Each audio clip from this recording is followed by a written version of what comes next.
மாண்புமிகு தமிழ்நாடு முதலமைச்சர் அவர்கள் காவேரி நதிநீர் உரிமையை பாதுகாக்கும் வகையில் அரசியல் தனி தீர்மானத்தை இன்றைக்கு சட்டமன்றத்திலே கொண்டு வந்தார்.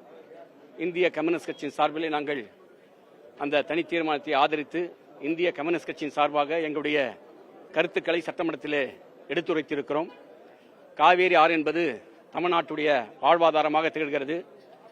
காவேரி ஆறு தமிழ்நாட்டில் டெல்டா மாவட்டங்களில் 25 லட்சம் ஏக்கர் பாசன வசதி பெறுவதோடு இன்றைக்கு தமிழ்நாட்டில் 5 கோடி மக்களுடைய குடிநீர் தேவைகளை பூர்த்தி செய்கின்ற 32 கூட்டு குடிநீர் திட்டங்களை நிறைவேற்றி வருகிறது. கர்நாடக அரசு காவேரி ஆற்றின் குறுக்கே மேகேதாற்றில் அணை கட்டப்பட்டால் ஒட்டுமொத்த தமிழ்நாடும் பாலைவனமாக மாறிவிடும் அபாயம் உள்ளது. இன்றைக்கு கர்நாடக முதலமைச்சர் DK சிவகுமார் அவர்கள் காவேரி ஆற்றின் குறுக்கே அணை கட்டியே தீருவோம், தமிழ்நாட்டுக்கு தடுப்பதற்கான எந்த உரிமை இல்லை என்று சொல்வது இரு மாநிலங்களில் உள்ள உறவை, அதே போல இந்திய அரசியலமைப்பு சட்டத்தையும் கூட்டாட்சி தத்துவத்துக்கும் எதிரானது.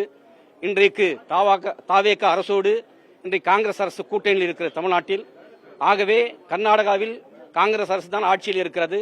ஆகவே இங்கிருக்கின்ற காங்கிரஸ் கட்சி கர்நாடக அரசோடு பேசி மேகேதாத்தில் அணை கட்டக்கூடாது, தமிழுடைய உரிமைகளை பாதுகாக்கப்பட வேண்டும் என்று குரல் எழுப்ப வேண்டும் என்ற கருத்தையும் சட்டமன்றத்தில் நாங்கள் சொல்லியிருக்கிறோம்.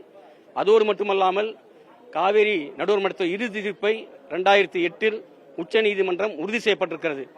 ஆகவே தமிழ்நாட்டுடைய கடைமடை மாநிலங்கள் தமிழ்நாடு, புதுச்சேரி, அதே போல கேரளாவுடைய ஒப்புதல் இல்லாமல் மேல்மடை மாநிலம் கர்நாடகா அணை மட்டுமல்ல ஒரு செங்கலை கூட வைக்க முடியாது என்ற உச்சநீதிமன்ற தீர்ப்பு உறுதிப்படுத்தியிருக்கிறது.